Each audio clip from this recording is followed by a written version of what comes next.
Assalamualaikum warahmatullahi wabarakatuh.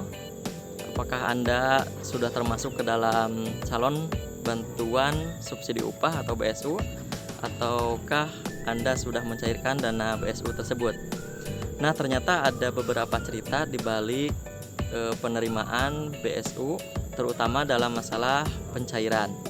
Nah, kali ini saya akan sharing atau berbagi pengalaman apa saja yang saya temukan selama proses pencairan BSU di bank penyalur. Yang pertama adalah mengenai siapa saja yang terdata sebagai calon penerima BSU.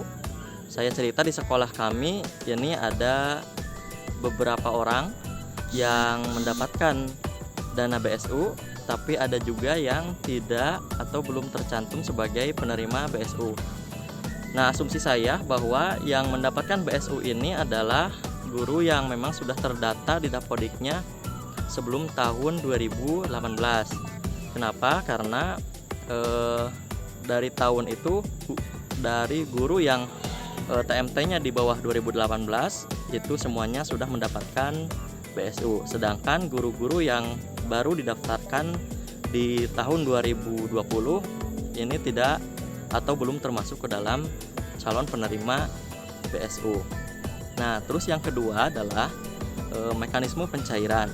Kalau saya sudah mencairkan dana BSU, barusan saya dari bank penyalur dan alhamdulillah uangnya sudah bisa ditarik. Tapi ada beberapa pengalaman dari teman-teman saya mengenai persyaratan yang harus dibawa ke bank penyalur. Jadi kalau barusan saya penyalurannya tidak terlalu ribet, jadi hanya membawa persyaratan-persyaratan yang sudah disebutkan di dalam Infodik GTK, yaitu membawa SPTJM, surat pertanggungjawaban mutlak, terus print out info GTK, fotokopi kartu keluarga, KTP, dan NPWP jika ada.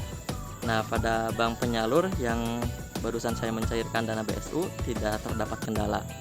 Tapi sebelumnya teman saya ada beberapa kendala. Yang pertama ada bank penyalur yang meminta surat keterangan masih aktif mengajar.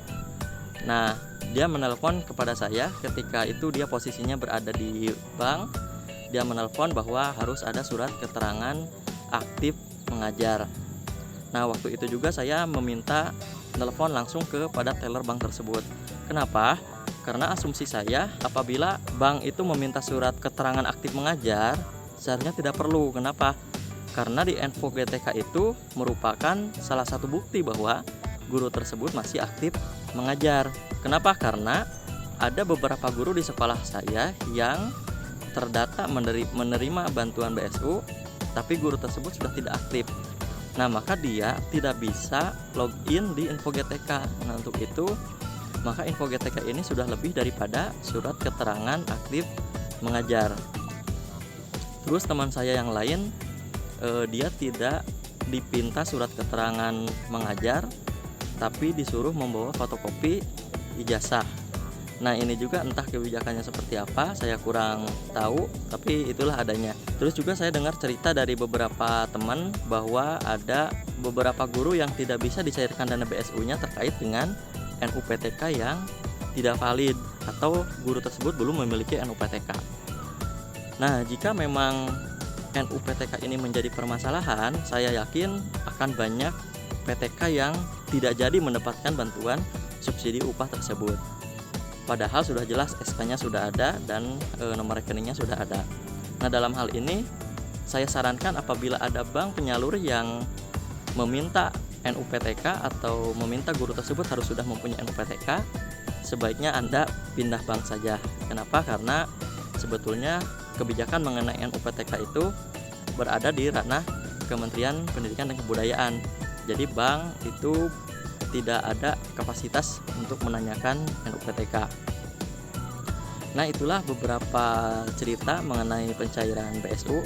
Barangkali teman-teman masih ada cerita yang lainnya, silahkan di-sharing di kolom komentar. Tetap ikuti channel ini agar teman-teman selalu mendapatkan update terbaru seputar dunia pendidikan. Sekian dari saya, wabillahi taufiq wal hidayah. Wassalamualaikum warahmatullahi wabarakatuh.